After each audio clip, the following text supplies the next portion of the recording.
大家好，歡迎來到看大陸節目，了解真相，為正義發聲。我是美玲。2025年的10月19號，美國靈媒坎迪斯·斯塔爾在油管做直播，用靈魂盒子和於朦朧的靈魂再次來進行溝通。這次溝通的信息量呢非常之大，這其中呢還有提到他在雲南支教期間的那些孩子們的遭遇。於朦朧靈魂一開始就首先提到了老闆。The boss? Hi. 接着是女生指導靈一連串驚人的披露。那麼翻譯成中文大概意思呢，就是指老闆在內部實驗室裡把那些年輕的生命綁住，對他們用刑，並且活活的害了這些人，為的是給那些贊助商看好戲。而這也與美國的靈媒迪恩此前和於朦朧靈魂進行溝通時所說的是一模一樣的，即中共的權貴們在中國至少運營着3到4個地下設施，都用來虐待娛樂圈裡的藝人。這些由專業團隊現場拍攝的直播或錄像會被富人付高價來觀看。而這一次呢，於朦朧靈魂提到了更加令人震驚的事實，即關於中國失蹤兒童的事情。女生指導靈用中文清晰地說出了那些人販子、早些、雲南，並且提到了她早期在雲南支教時期的那些學生們。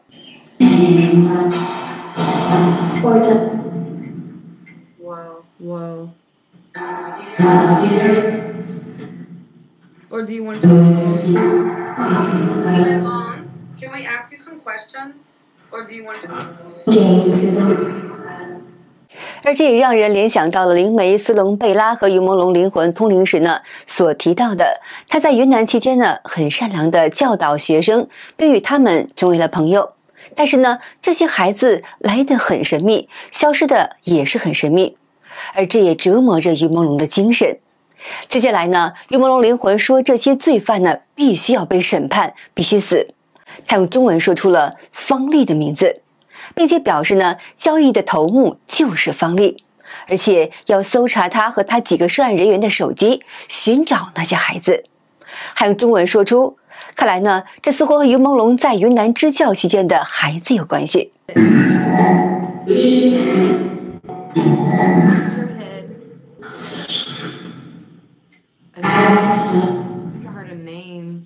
這次的通靈和此前最大的不同就是於朦朧靈魂多次用中文說出一些此前不為人知的消息。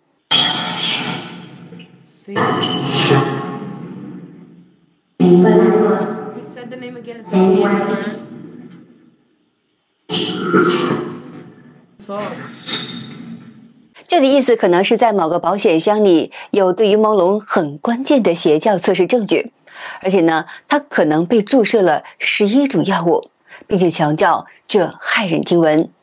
於朦朧靈魂用中文說他被侮辱，並披露自己離世前遭受侮辱和性侵、切腹，甚至還被強行注射了大約是8種新病毒的測試藥物。他表示呢，這種藥物是為上百萬人而設置的，還用中文說出了大劫殺，表示呢，他飽受傷害和欺凌，說這真的是一場噩夢。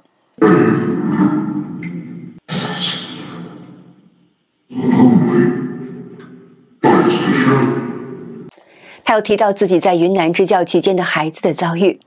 這時呢，男生和女生2位指導靈交替着說話，幫助於朦朧傳遞出他的意思，即那些加害於朦朧的人對他心懷怨恨，所以就害了他在雲南教過的學生。這裡提到了一個數字，聽起來呢像是30或是3。觀眾朋友呢可以自己來判斷一下，我想這應該是被害的孩子的數量。於朦朧靈魂表示自己真的不想讓孩子遭遇這些，他承諾一定要讓這些孩子在九泉之下得到安息。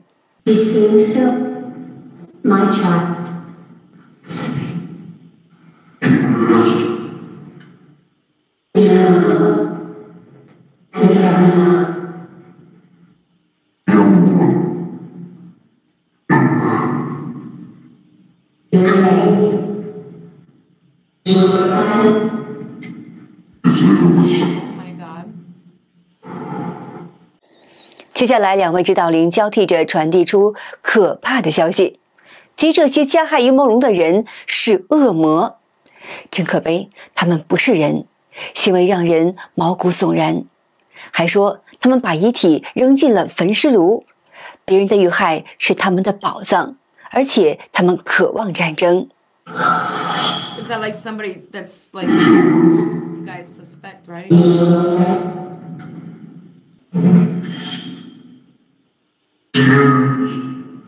Hi, Michelle. Their blood. Their blood. Oh my god. My computer went off. It scared me. Do you know where 1 to 1. 於朦朧靈魂在這次通靈中多次提到了新奇和范世琦。他還指出呢，在那些地下的建築物中，整整一堵牆隔開的一排小房間裡呢，竟然關着很多人，包括成年人和孩子。於朦朧靈魂在提到 U 盤的下落時說呢，我不能說出名字，但他接下來還是說出蔡奇，而這就顯示他的遭遇直達中共最高層，因為蔡奇是中共黨魁習近平非常重要的親信。而且呢，于朦朧似乎還想解釋一些邪惡的組織用兒童來進行 DNA 的實驗，為的是想維持富人的壽命和青春。他指出，這些人綁架男性和女性，把他們轉移到秘密的地點，其中呢，甚至包括失蹤的名人。那麼上述的解讀呢，不一定很準確啊，還希望觀眾朋友們以坎迪斯的視頻為準。那麼這裡呢，值得注意的是，在這次和坎迪斯的通靈當中，於朦朧靈魂說出了好幾個名字，那分別就是程青松、范世琦、習近平、戚光光、辛奇。有網友發現於朦朧生前舉着一幅畫的照片，網友分析說，網狀圖形加內部的圓圈呢，管是容器，隱喻着被囚禁、被困住。內部的圓圈呢，對應着 SOS 中的 O。國際通用求救符號的核心元素，暗示着人身被控制，無法自主的行動。那麼紙張的右側的圓孔可以理解為缺口或者是出口，暗含着渴望逃離當前的處境的訴求。那麼我個人的理解就是呢，畫面中間的太陽、日和月合起來呢，就是光明的名字。這或許暗示着他被戚光光，也就是中共已故的總理李鵬的孫子李明控制了人身自由。而李明控制的東南亞電詐園呢，也和中共的高層有關，包括亞洲最大的地下跨國犯罪集团太子集团。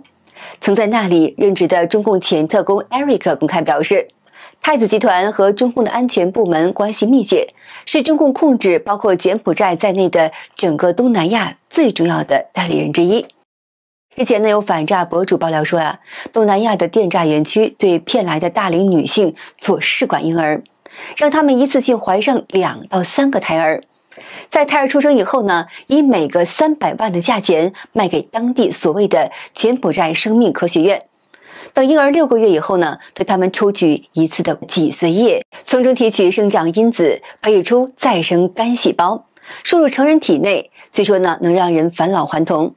而每抽取一次的脊髓液，最多能製造3管這種不老藥，每管要500萬元，只有那些億萬富豪才能夠買得起。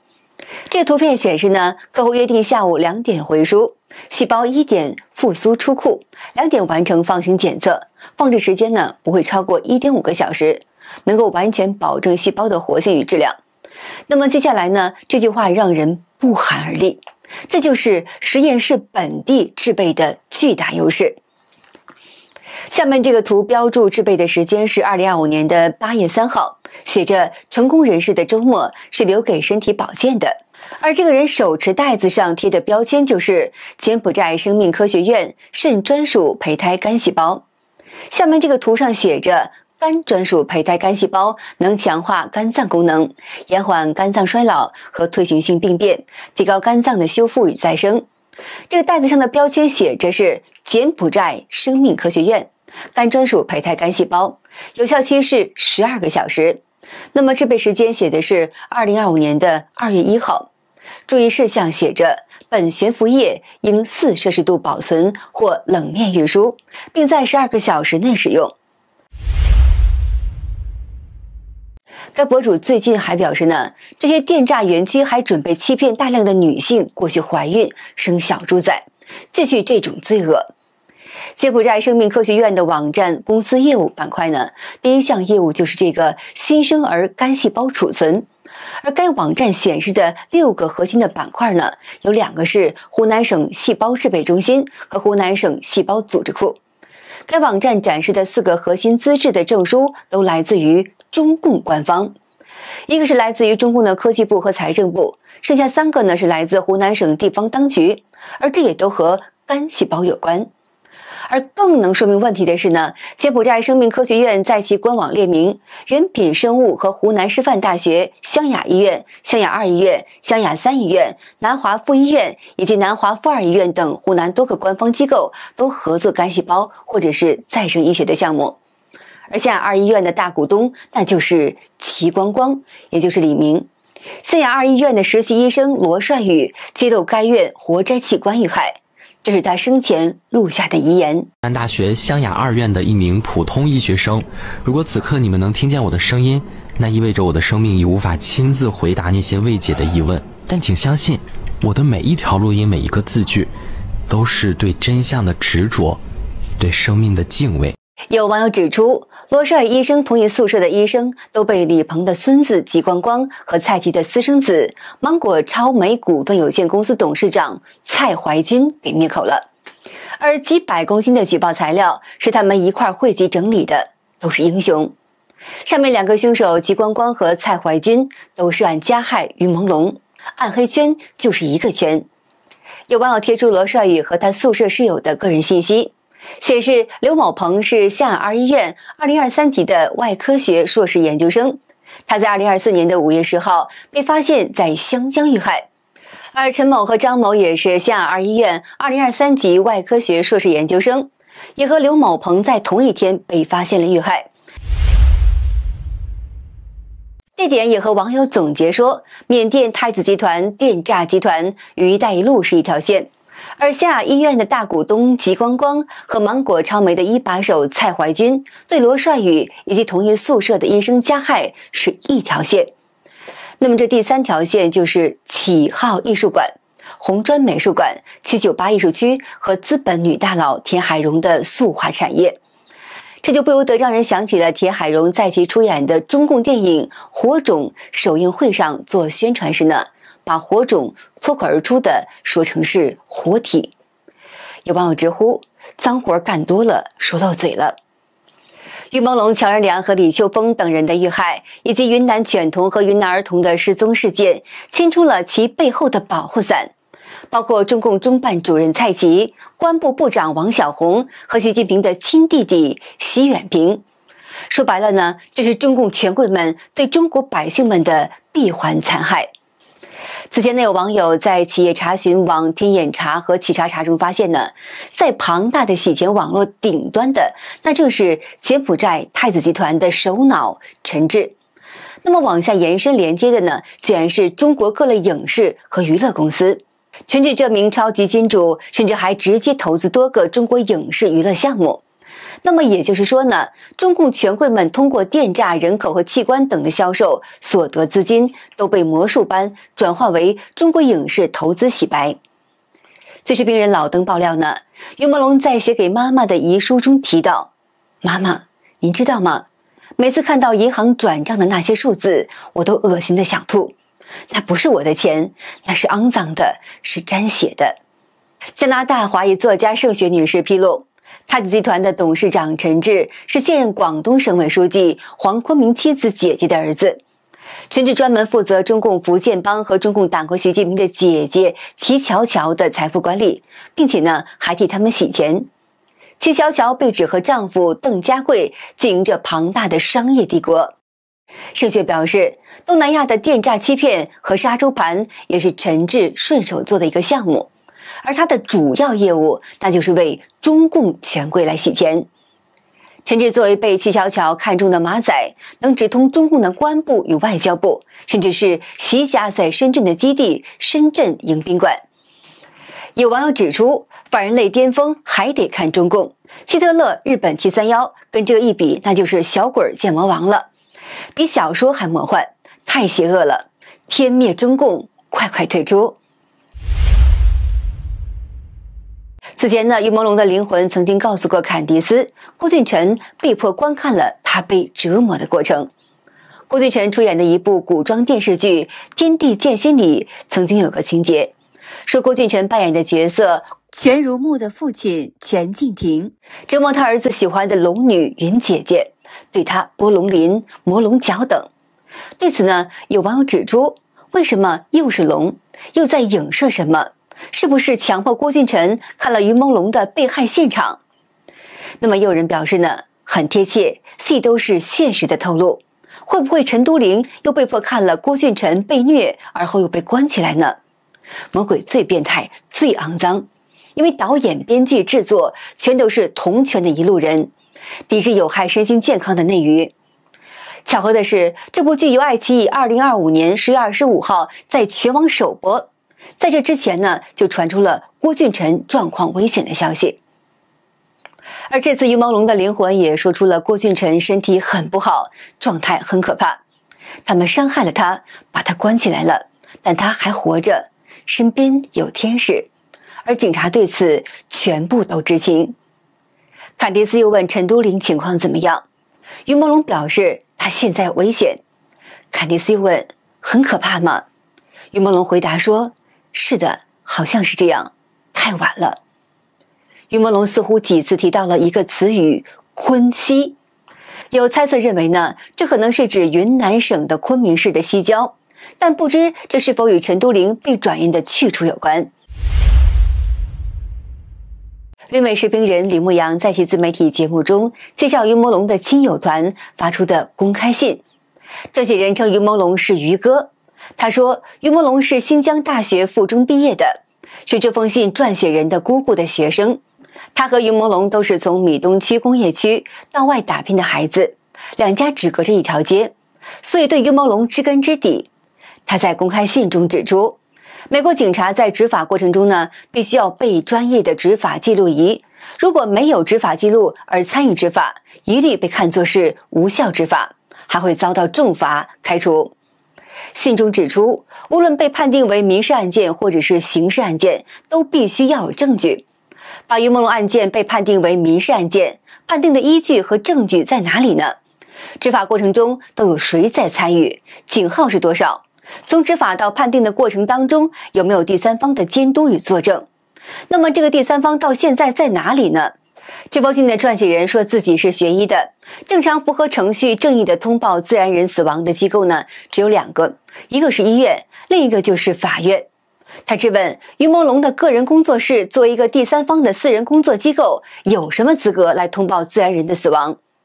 而且指出沒見過私企通報死亡的，這不明擺着這件事情公安機關自己都心虛，不敢涉獵，索性呢就一直以於朦朧工作室的口吻去發言，一切程序繞開司法制度。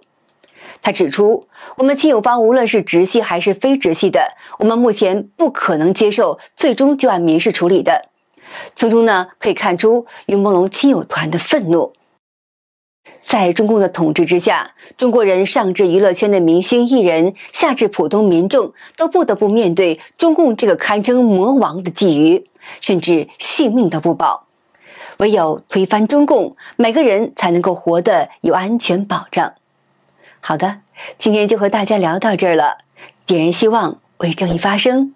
感謝您關注看大陸節目，並且分享給您的朋友們。我是美玲，我們下期節目再見。